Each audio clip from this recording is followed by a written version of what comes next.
నేను ఈ రాష్ట్రంలో ఐటీ శాఖ మంత్రిగా 21-22 మాసాలు పనిచేశాను.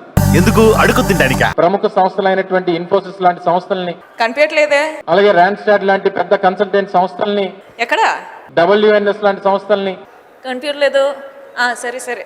కోవిడ్ లాంటి క్లిష్ట పరిస్థితులను కూడా ఎదుర్కొని ఎవరికి చెప్తావయ్యా నీ సొల్లు కబుర్లు? మాసాల్లో ఇన్ఫోసిస్ సంస్థ 1000 మంది ఎంప్లాయీస్ తో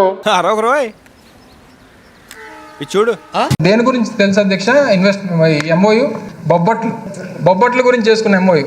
సిగ్గుండాలి, ఎడన పోయి దుంకి సావాలి వీళ్ళంతా పోయి. ఇంకోటి కూడా ఉంది, పచ్చళ్ళు అప్పడాలు. ఏమిరా బాలరాజు, ఏమిరా ఉపయోగం దేశానికి నీ వల్ల? ఏదన్నా పని చేసుకోరా బేవకు. ఇది ఒక ఎంఓయు. ఇంకోటి అధ్యక్ష, మనం బిర్యానీలో అట్లా వేసుకుంటాం కదా అధ్యక్ష, అల్లం వెల్లుల్లి పేస్ట్. నేను ఒక సన్నాసిని, నా వెనక 30 మంది సన్నాసులు మీరు.